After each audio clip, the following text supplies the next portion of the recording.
السلام عليكم ورحمة الله تعالى وبركاته. إن الحمد لله والصلاة والسلام على رسول الله أما بعد. فأعوذ بالله من الشيطان الرجيم. بسم الله الرحمن الرحيم. إنا أنزلناه في ليلة مباركة أو كما قال النبي قال الله تعالى في كلام المجيد وقال رسول الله صلى الله عليه وسلم فهل من مستغفر فأغفر له فهل من مسترزق فأرزقه أو كما قال النبي عليه الصلاة والسلام. আলহামদুলিল্লাহ, আল্লাহ পাক রব্বুল আলামিনের দরবারে লাখ কোটি শুকরিয়া যে আল্লাহ রব্বুল আলামিন আমাদেরকে আজকের এই মজলিসে বসার তৌফিক দান করছেন। সকলেই বলি আলহামদুলিল্লাহ। সম্মানিত মুসল্লি কিরাম, আমার বন্ধুগণ, আমরা দীর্ঘ 1 বছর পরে আবারও আমাদের সামনে উপস্থিত হয়েছে শবে বরাত তথা লাইলাতুল বরাত। লাইলাতুল বরাত নিয়ে কোরআনে কারিমে আল্লাহ পাক রব্বুল আলামিন বলেছেন, ইন্না আনজালনাহু ফি লাইলাতিন মুবারাকাহ। নিশ্চয় আমি এই কোরআনকে অবতীর্ণ করেছি বরকতময় রজনীতে। লাইলাতুল মুবারাকা দ্বারা উদ্দেশ্য হল শবে বরাত।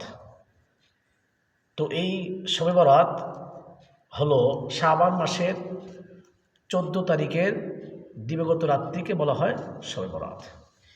এই বরাতে অনেক গুরুত্ব রয়েছে, অনেক মর্যাদা রয়েছে, আমাদের অনেক কিছু করণীয় আছে, বর্জনীয় আছে।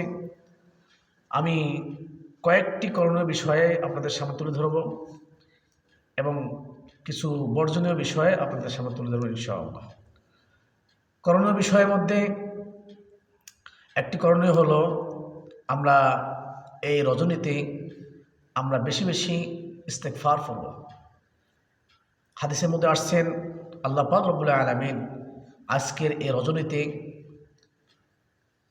এই 14 তারিখের পরে 15 তারিখের রাত্রে আল্লাহ রাব্বুল আলামিন প্রথম আসমানে এসে প্রত্যেকটা তার বান্দাকে ডেকে ডেকে বলবেন, আলা মিন মুস্তাগফিরিন, কেউ কে আসো তোমাদের মধ্যে যে আমার কাছে ক্ষমা চেবে, ফা আগফির লাহু, যে আমি তাকে ক্ষমা করে দেব। আলা মিন মুস্তারজিকিন, তোমাদের মধ্যে কেউ আসো যে রিজিক সমস্যা ভুগতেছ, আমার কাছে রিজিক চাবে, আমি তাকে রিজিক দেব।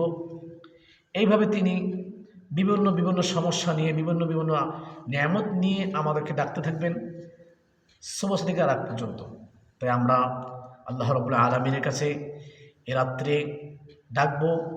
আমরা অবহেলা করব না, রাস্তাঘাট দোকানপাট বিভিন্ন জায়গায় সময় নষ্ট করব না। আমরা এই রজনীতে বেশি বেশি ইস্তেগফার করব, বেশি বেশি দোয়া করব, কোরআন তিলাওয়াত করব। আমাদের দৈনন্দিনের যা প্রয়োজন এই রাত্রে আল্লাহর কাছে চেয়ে নেব। এবং আমরা শয়তানি দুষ্টমি, বিভিন্ন গান বাজনা, ঘরকে আলোকিত করা, মোমবাতি জ্বালানো, আকাশবাতি ফুটানো, বিভিন্ন অনাচার কাজ থেকে আমরা দূরে থাকব ইনশাআল্লাহ। আমরা এ রাতে সামনে ভবিষ্যতের 1 বছরের জন্য আল্লাহর কাছে আমরা নিয়ামত চেয়ে নেব এবং আমরা আমাদের জীবনকে ইসলামের মুখে পরিচালনা করব।